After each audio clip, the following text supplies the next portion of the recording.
Hi again, everybody, and welcome to Inside Golf. I'm Harry Donahue. Recently, the Golf Association of Philadelphia held its 120th BMW Amateur Championship at Lancaster Country Club. It happened over 5 matches, 95 holes, until finally a winner was crowned and went home with the J. Wood Platt Trophy. Also coming up today, we'll take a look at the Philadelphia PGA Section holding a junior tour event at Medford Lakes Country Club. Leo Mackey will be along to take a look at the PGA Reach program, and will be introduced to 2 scholarship winners. Also coming up today, Rachel Riley, for you bikers out there, will introduce you to some new biking trails in Montgomery County.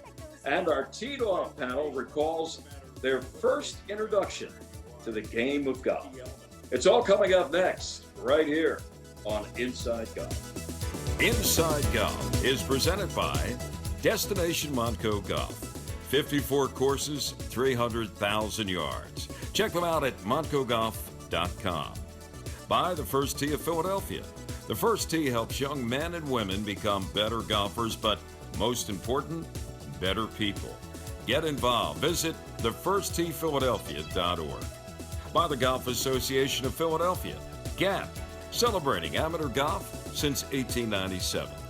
By Jersey Man Magazine, it's a Jersey way of life. And by Philly Man Magazine, bringing it to Broad Street. By the Haverford Trust Company.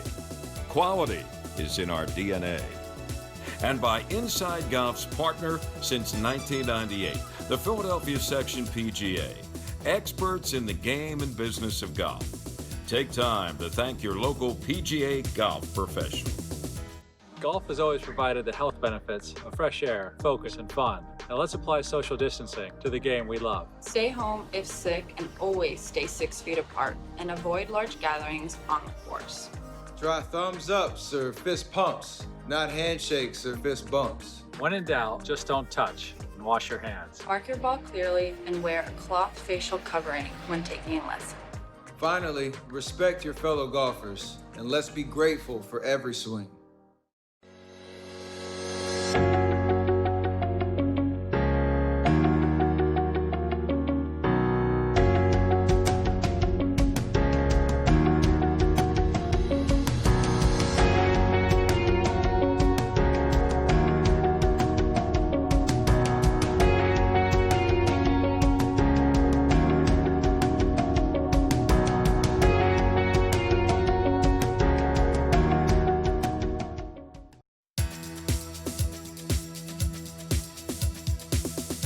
Welcome back to Inside Golf. Well, as I mentioned in our opening, recently the Golf Association of Philadelphia held its annual BMW Amateur Championship. It was the 120th Amateur Championship in the history of GAP, and due to the circumstances of this year, it was the first official GAP event of 2020. And like previous amateur championships, it certainly did not lack any drama. Here with a full recap for us from GAP, Marty Emino. The Barbin family is developing quite the reputation in Philadelphia golf. I'd like to congratulate Zach Barbin, the 2020 BMW Amateur Champion. All right, Zach. Zach, the second oldest of 4 boys, became the latest in the Barbin lineage to hoist a GAP championship trophy. The 21-year-old Liberty University senior defeated fellow collegiate Michael O'Brien, 5-3 in the 120th BMW Philadelphia Amateur Championship Final held at Lancaster Country Club. Barbin, who plays out of Loch Nairn Golf Club, is the first player representing a public facility to lift the J. Wood Platt Trophy. O'Brien, a recent St. Joseph's University grad, is also a public player. He from Makefield Highlands. It was just an awesome week. You know, I love this golf course so much. I played pretty well here at the Open a couple years ago,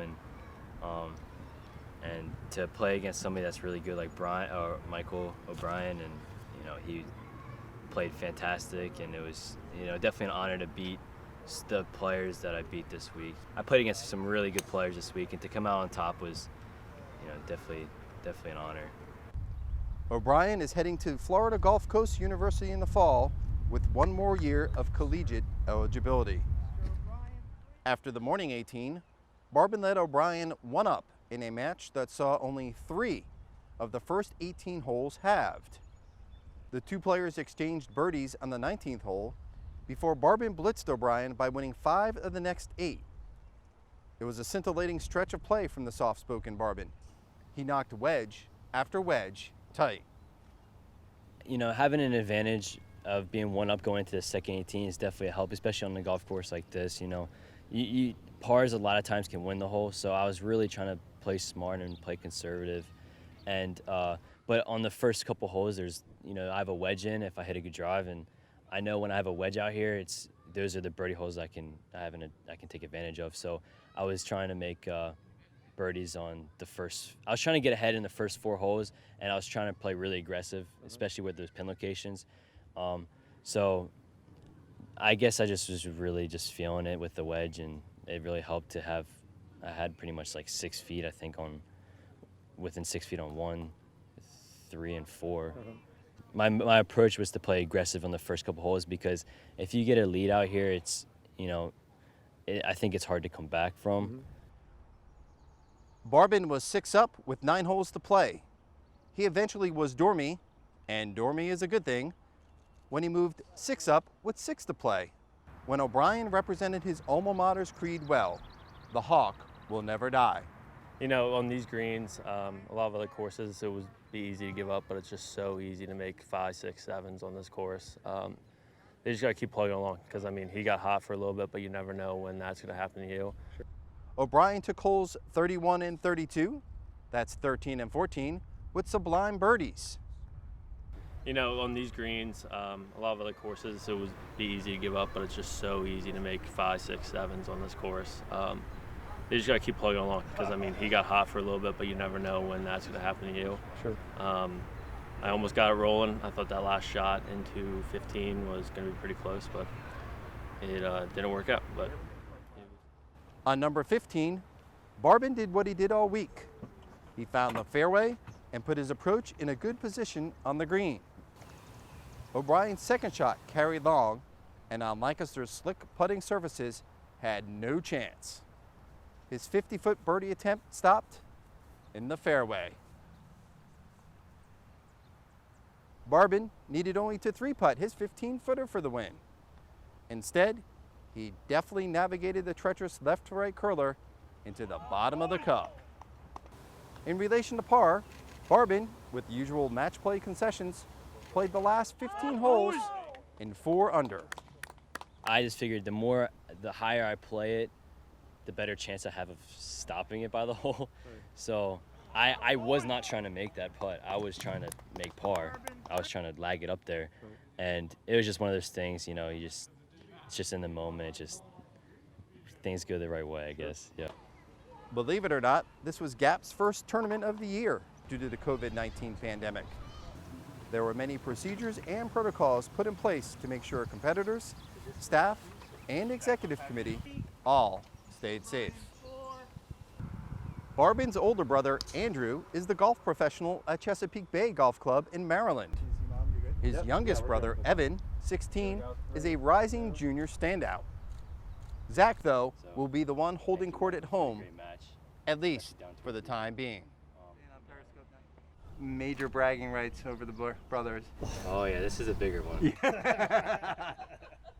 Not too many people that I've played with that are better than them when they're on. So me being able to beat them, especially when they're playing well, definitely gives me confidence. This coming week, Austin was playing well, and I was beating him a couple of times at home.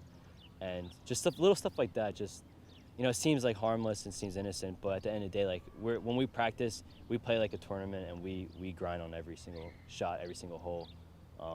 Every day.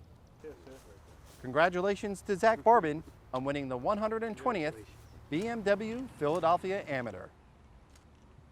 Before signing off, I'd like to take a minute to say goodbye to longtime friend Michael Shaney Jr. Mike worked at GAP for a year after graduating from the University of Rhode Island, but was most recognized for his time as the Director of Competitions for the Pennsylvania Golf Association. a position he held from 2001 through 2007. Mike died suddenly at the age of 42 recently near his home in Portland, Oregon. Mike and I were typically roommates at the USGA Rule School. Rest in peace, Mike. For The Gap, this is Marty Amino reporting. And from all of us at the Inside Golf family, our condolences to the Shaney family. Stay with us. Coming up next, we'll take a look at the Philadelphia section of the PGA's Project Reach and we're program. very happy that she was one of the chosen ones, and she's pretty happy about it too. It's an uneasy feeling to have our worlds grind to a halt. All across Montgomery County, from Ambler to Pottstown, Lansdale to Norristown, and everywhere in between. To not visit the places that fill our lives. To see empty parking lots, closed parks, and once bustling streets now quiet. Although we have to pause travel right now, nothing will ever stop the powerful way travel changes us. And like our heroes of the past and our heroes of the present, we'll rise again, we'll fly again, we'll stay and play and thrive again. Because we're Montco strong, and we'll get through this together.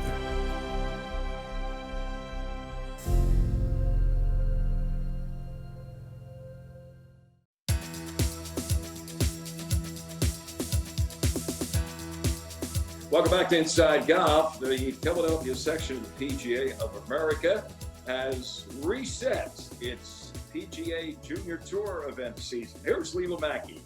Thanks, Harry. 2020 has been a crazy year so far, and it's been challenging for a lot of people working from home. We've done a lot of things to adjust here at the section office, and we're continuing to run tournaments. We also have a lot of exciting updates for you regarding PGA Reach Philadelphia that we're excited to announce.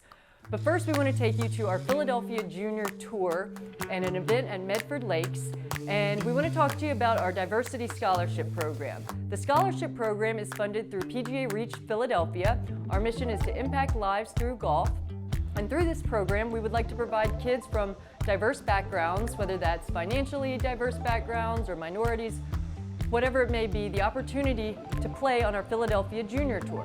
The Junior Tour runs over 90 events throughout the season, and it's what kids need to compete in order to play at the college or the next level. We're happy to provide these kids with opportunities to play in events by covering their membership and tournaments for up to 6 events throughout the year. We had a chance to talk to some of our scholarship winners at Medford Lakes. 2019 is when I received the Junior PGA Diversity Scholarship, and this year so far it's been pretty good. This is my first tournament this year. I went out here. You know, I didn't play too well, but I know what I have to do, what mistakes I have to fix and everything, but looking like a pretty good year this year. Our daughter is a participant on the Philadelphia Junior Tour. She is also a recipient of the Diversity Scholarship, and we are happy and proud to have her have won that. It helps us financially, great big help. It helps Kirsten as she competes on the tour.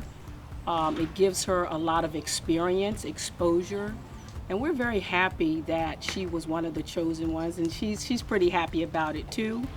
This is my second year playing. It's been really fun trying new stuff, meet a lot of people, make a lot of friends. It's really fun. The competition is new for me and I am getting used to it.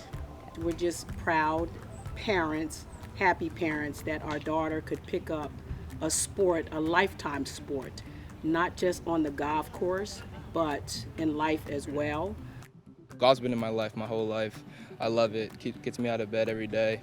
I mean, throughout the years, I've always been a long hitter, but I know I've learned that each time I come out here, short game is the most important. I just been trying to practice on that. You know, shots around the green, putting, everything else. Talk about how you played today. It was sort of an off day, but I never give up. Talk about your books. When I got into writing, it was inspired by my mom. She wrote a few books, and my book's called Mary the Detective. You can mostly find my book on Amazon. I started, I think it was 3 years ago, I started the Junior PGA Tour. I was in US Kids before that, but it's been really well. I love it. Thank you to the PGA Reach Philadelphia for giving me this opportunity. Visit phillyjuniortour.com for more information. With golf being one of the few activities that you can participate in during these COVID-19 times, Doubles Golf is a new program for adult amateur players looking to compete in a two-person team, and we've partnered with PGA Reach Philadelphia and Doubles Golf to give back to our programs and raise money for PGA Reach Philadelphia by holding local qualifiers throughout the area. For more information on how you can participate, go to doublesgolf.com. All right, next up here, a little segment on biking. Yeah, Montgomery County has introduced some new biking trails. And here to talk about it, Rachel Riley from Valley Forge Tourism. Bike Montco is an initiative that the Valley Forge Tourism and Convention Board worked on with Montgomery County, specifically the Planning Commission and certain towns throughout the county, to put together routes that are an alternate to some of the trails. As you know, we have almost 100 miles of trails in Montgomery County, so great spots for biking, hiking, and running. But these routes are actually for anywhere from novice to intermediate to advanced bikers who want to get out on the road and experience some low stress, low traffic routes all throughout Montgomery County while safely social distancing. We have almost 100 miles of trails all throughout Montgomery County. The one that goes through Lower Marion, it goes through Narberth and Ardmore, and it's the main line, so folks can see some beautiful homes, some public parks, and even some great gardens along the way. We've got great trails in Montgomery County. Plenty are paved, and they're wide enough for social distancing, as well as bikes or walking, hiking, and running. When folks strap on their helmet, of course, because we want them to be safe, we want them to experience Montgomery County. So there's different routes that they can take with these bike routes. It's all available at valleyforge.org and on our Visit Valley Forge mobile app, which is completely free. So they can take it with them on their phone and follow it along as they go. And then when they hop off the bike, there's 1,600 restaurants across the county, plenty of downtown Main Street boutique shops for them to experience. So tons of other things for them to do besides experience some fresh air, sunshine, and some exercise on their bike. And if you'd like more information on those bike trails in Montgomery County, go to the website valleyforge.org. Up next, our Teed Off panel recalls the first time they got interested in the game of golf. For your enjoyment, that's going to help them keep their career going long into the future so they don't get frustrated.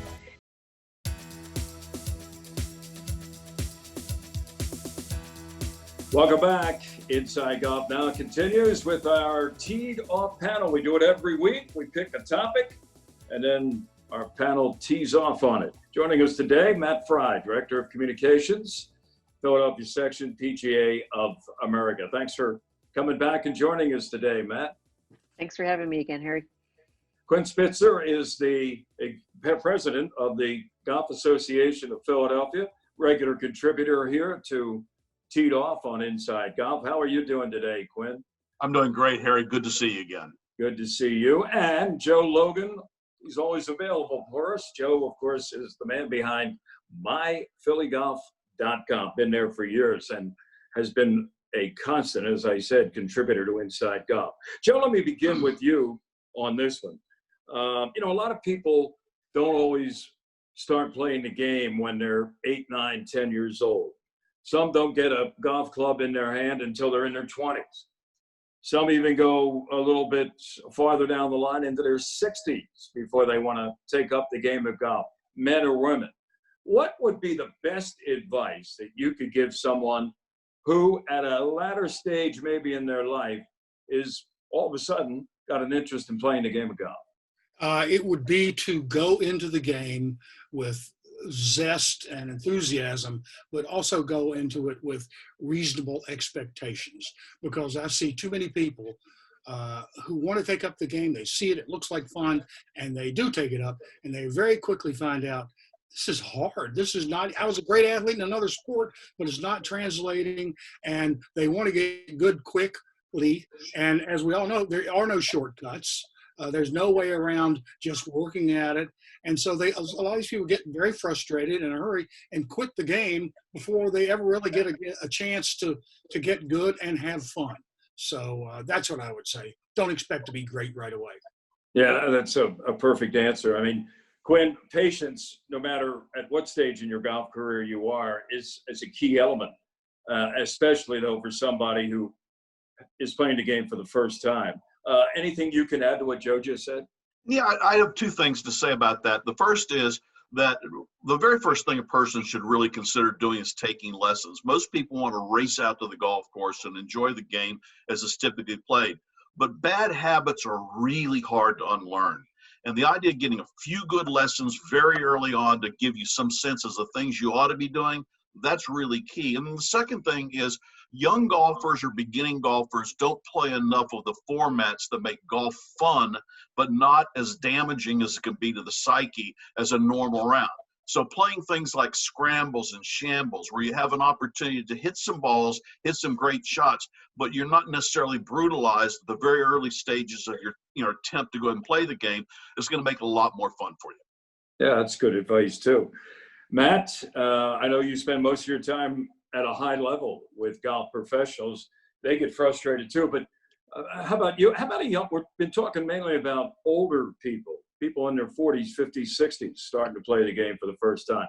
How about if a parent were to come to you and say, all right, I'd like my 10-year-old to start playing golf, find out, what's all involved. What would be the best tip, advice you could give to that parent? I'd have a couple things to say. First, like Quinn said, get them lessons. We have over 800 PGA professionals in our area that can help your youth golfers. But the other thing is just to have fun. Obviously, there's kids that want to be competitive and want to have a great golf game.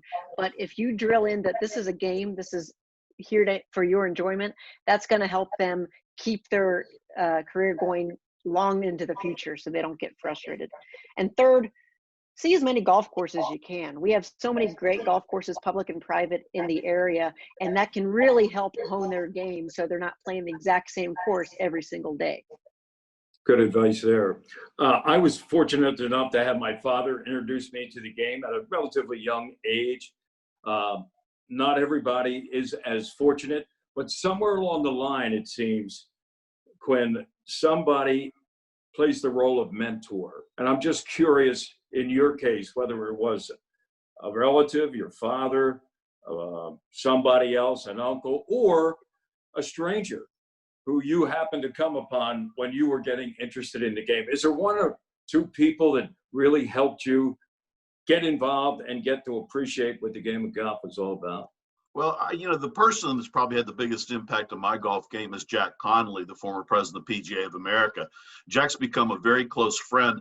And the old days at Huntington Valley, he would stand on the porch there and he would offer you a number of comments that were abusive about your game and the like. And he had this tendency to loosen you up and to remind you that this is all about having fun. Don't be so doggone serious.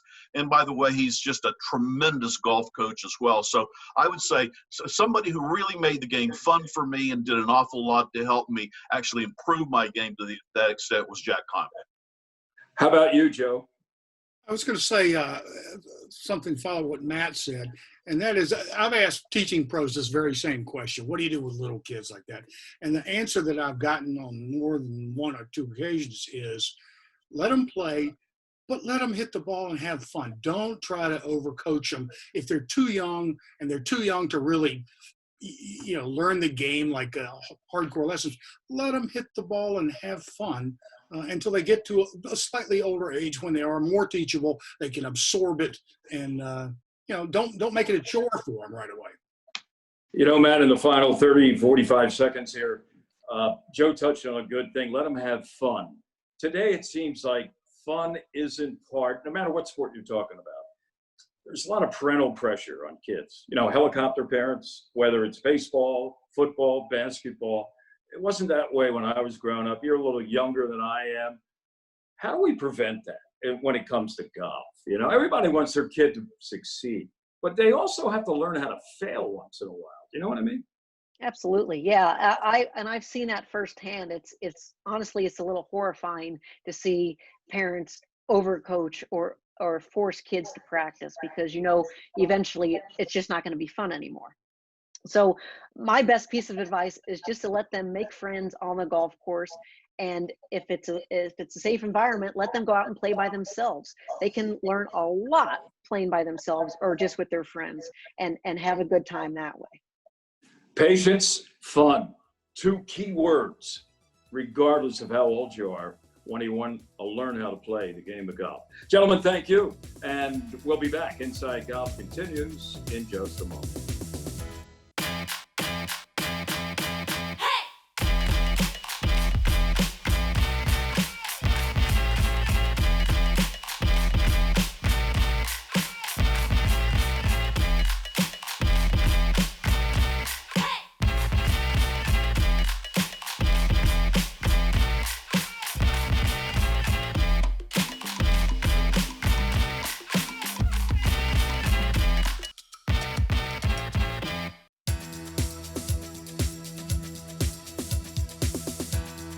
That's it for this week's edition of Inside Golf. Thanks to Leela Mackey, Rachel Riley, and Marty Emino for their contributions to this week's show. And coming up next week, we'll be taking a look at Radnor Valley Country Club.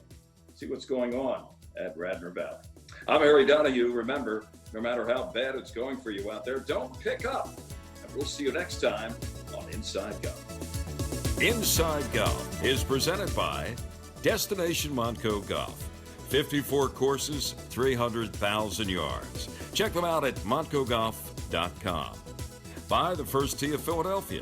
The First Tee helps young men and women become better golfers, but most important, better people. Get involved. Visit thefirstteephiladelphia.org.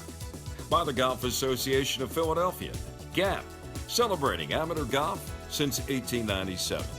By Jersey Man Magazine. It's a Jersey way of life. And by Philly Man Magazine, bringing it to Broad Street. By the Haverford Trust Company. Quality is in our DNA. And by Inside Golf's partner since 1998, the Philadelphia Section PGA. Experts in the game and business of golf. Take time to thank your local PGA golf professional.